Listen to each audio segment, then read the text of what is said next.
Okay, hey guys, good morning. Are you homosexual? My plan later is canceled because something, yeah, basta na-cancel akong plan later, alright? Because of things that I cannot control. And am I upset about it? No, wala akong gisapon. Good morning! I slept at around 3 a.m. last night. 3 a.m? Hapit na 4. And it's already like 10 a.m. na sa morning. Mangawan na ta. I was bored, so I ruined lunch. It's already 12 noon. Wala pa ko'y kaon. Sumukaon ako. Push, I just finished eating, and right now, the first thing in the agenda this morning is to clean my fucking makeup brushes. It's been like, what? More than 4 months na wala pa na ako siya gilimpyuhan.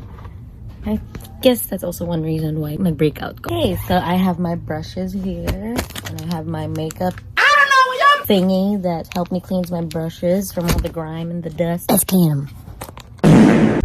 Let's go.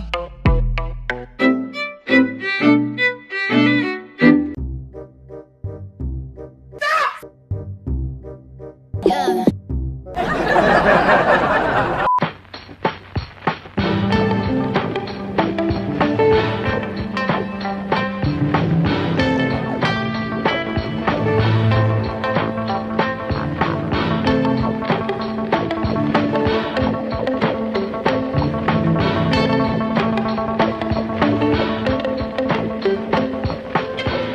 Yes, I just laid her. There better be a cafeteria in there. Reason why wala ko naka-clean sa akong brushes for like almost 5 months. Ato na lang 6 months. Or 7. Ana na lang. Wait a minute.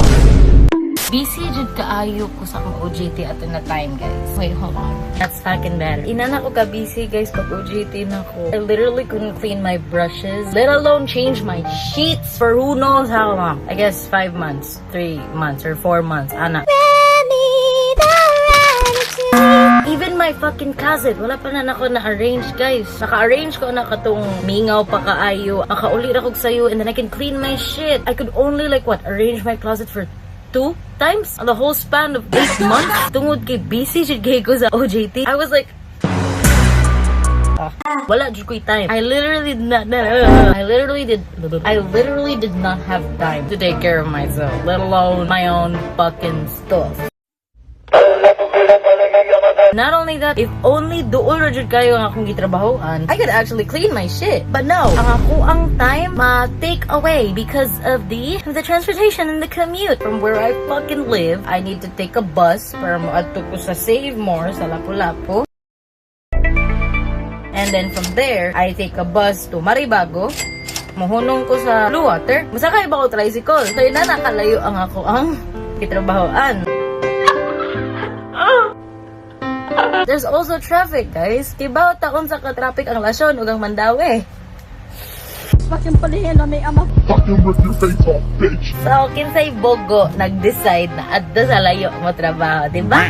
Ang mukha ng bobot, ang ina. So that's the reason why nganong di ko hapit makatake care sa akong kaugalingon. Kay layo akong trabahoan, bawasan ang akong oras because of commute. And especially, atong napa ko sa service na assigned, if akong schedule is 1-9 or like 2-10, mugikan ako ana, wala pa'y alas 10. So, maskin if day or night shift ko, wag yapoy pulos, mata ra gyapon ko sayo. Like morning shift ko, like 8 a.m. dapat mata ko alas 5 ana. Or if 5-1 ko, dapat mata ko alas 2:30 ana. Maligo man sa ko ana dani naggabi.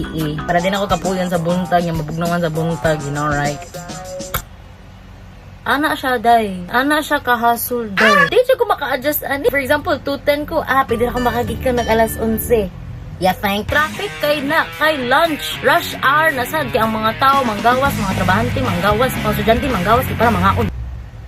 So like, yeah, if 2:10 ang akong schedule, dapat mata ko anang alas 8, para inig 9, ready na ko. Dapat makagikan ako wapay alas 10. Kay inig alas 10, patay na! Nakasuway yun ko alas 10 pag 2:10 akong schedule. Hapit na alas 10, nakagikan ako. May traffic kong kalit. So I was like, hey! Gano man eh. So like, inana dyan nakalisod guys. Maski ma-night shift ko or ma-day shift ko, there are no fucking changes. And if 210 ko, iya, mga tanam mo, saan pag-uli? Ako na may hapit masakyan. Luckily enough, na pay tricycle, so maka-uli ako. Then, sakay ko og Mactangi Town. So, ang ending dayan ay mag 4 rides ko. But nahay times na if ever maganin ako ikauban, niya ganahan na sila manglakaw. 3 rides ra. From asa mi nagtrabaho, Bulacau mi, Padong Iskina, Blue Water. And ara na mi manakay og gym. And if nihit na dyan, Padong Mercado Kasya, nakaitag Mactangi Town, inig abos Mactangi Town, sakay din tag jeep, Padong Pacific Mall. Nothing this world can do or say that's gonna make me ever doubt that I am a badass bitch. Padong Pacific Mall to wherever the fuck I'm living in. Inana ka. So I'm forever thankful sa akong papa and my friend. Okay ra sila na ila kong mahatod pauli or mahatod padong sa work when there were times that I really needed them to. They made my fucking OJT so much more bearable. Pahalag unsa siya kapwa. So that's the reason why all my time akong gi-dedicate sa akong OJT. And it paid off. Kay human ako, I am done. Ang kuwang na lang kay magbuhat ni para sa among academic journal. Am I excited? Maybe.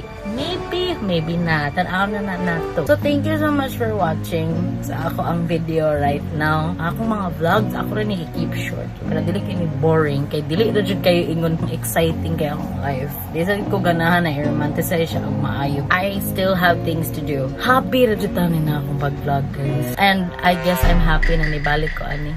And I don't know if when ako next upload. Hey! You can follow all my socials na ara sa ubos. If you want to, if daily, then it's fine. Have a great day. See you again soon. Bye!